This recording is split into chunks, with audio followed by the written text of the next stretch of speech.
And joining me now is the Secretary of State, Antony Blinken. Secretary Blinken, welcome back to Meet the Press. Thanks, Chuck. Let me just start with your observations. What did we just see over the weekend? And the reason I ask that is because, look, this is a country that misinformation is a feature, not a bug. Sometimes there's theater. What should we believe with what we just witnessed in the last 48 hours in Russia? Well, Chuck, if you put this in perspective, what we've seen is extraordinary.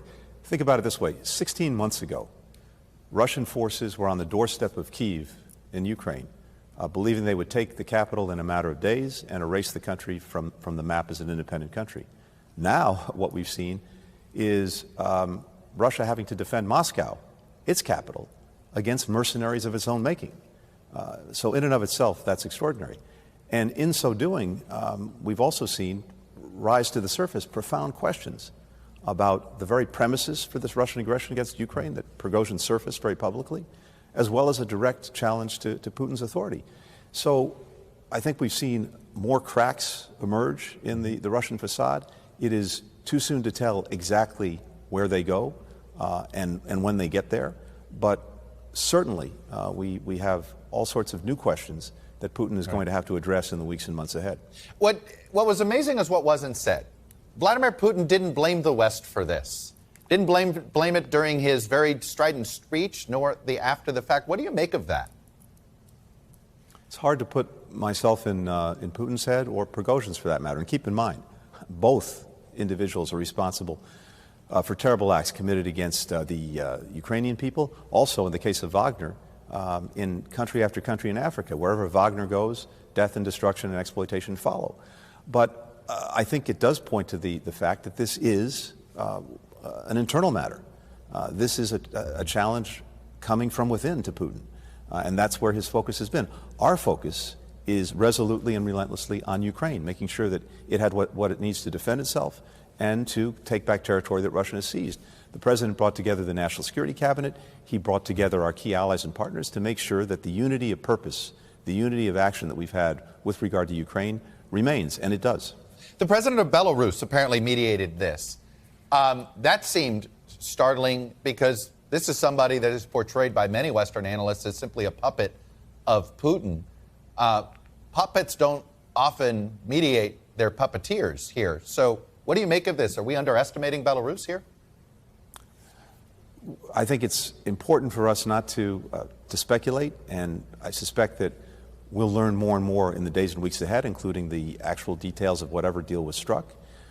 It may be that Putin didn't want to debase himself to the level of negotiating directly with Prigozhin, so it was useful to get someone like Lukashenko into this on his behalf. But again, that is speculation.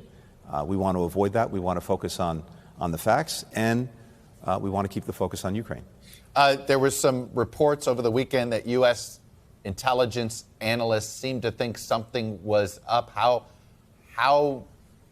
What you ended up seeing versus what the intelligence said, how accurate was it? Well, Chuck, I'm obviously not going to comment on intelligence matters. What I can say is this. I think it's been no secret to many people over many months that these tensions were rising. They were brewing. Prigozhin was already saying some rather extraordinary things about Russia's conduct of the war in Ukraine and going directly at Russia's military leadership. So this was a rising storm, but I'm not going to comment on the intelligence itself. The dismantling of the Wagner group, first of all, do you believe it's being dismantled? And if so, what does this mean in Africa and Syria?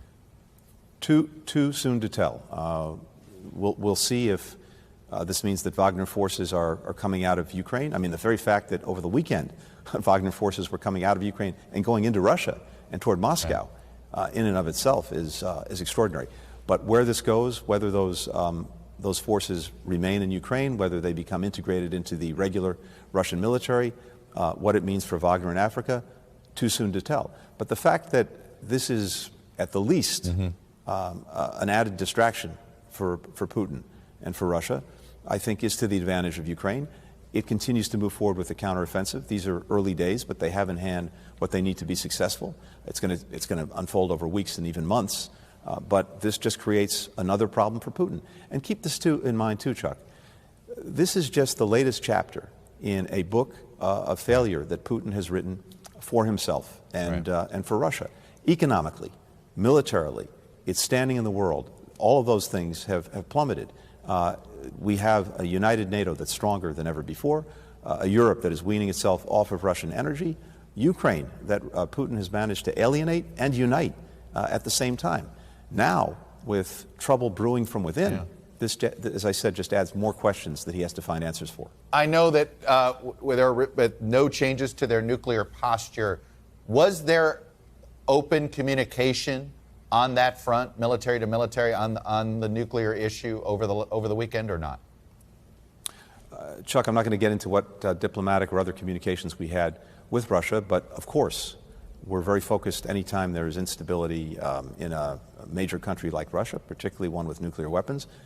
There has been no change in their nuclear posture. There's no change in our nuclear posture, but it's something that we're watching very carefully. Does the instability give you hope that there's an opening for the American citizens that are being held captive in Russia right now, or do you fear there's going to be a clampdown and this will make it harder?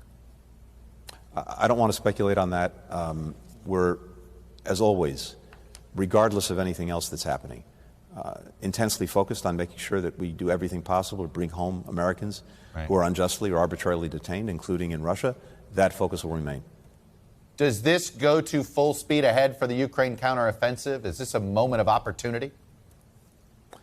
Chuck, it is full speed ahead for the counteroffensive, but they have a plan, and they have a very deliberate plan.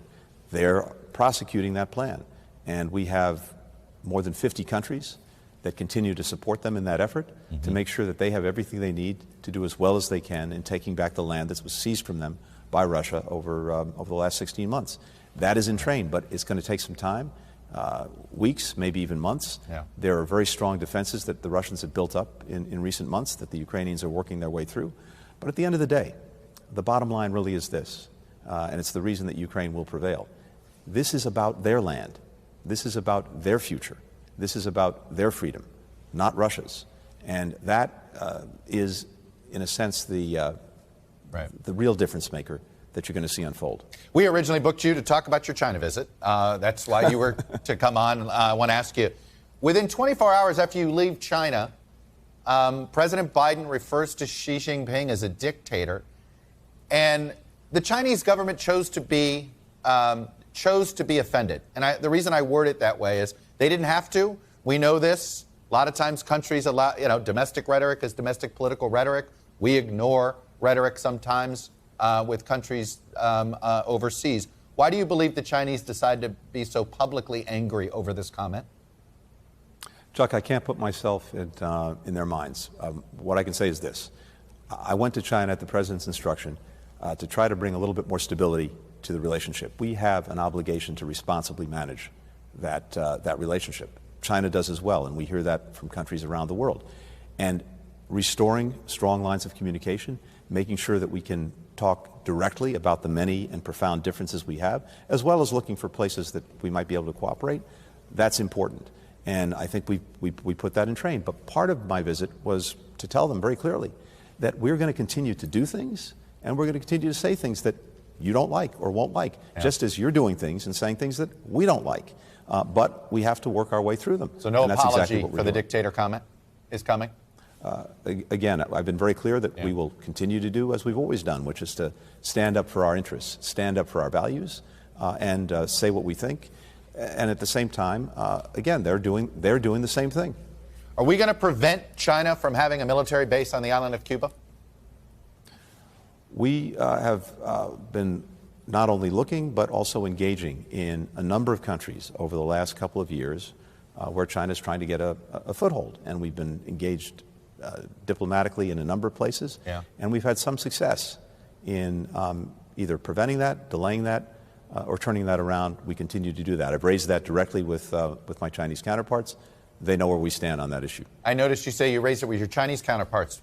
We have no relations still with Cuba. I mean, this decision to pull back relations with Cuba, did we not just throw them into the arms of the Chinese? No, we actually have raised this with the Cubans as well. So they also, for them, there's no secret about the concerns that we have and the fact that we're watching this very carefully. Are we going to make sure it doesn't happen? Is this a line in the sand?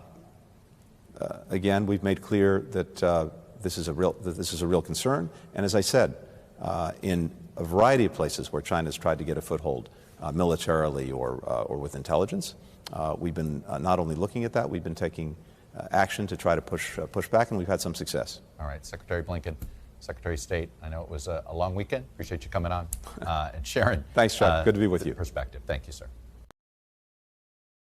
Thanks for watching our YouTube channel. Follow today's top stories and breaking news by downloading the NBC News app.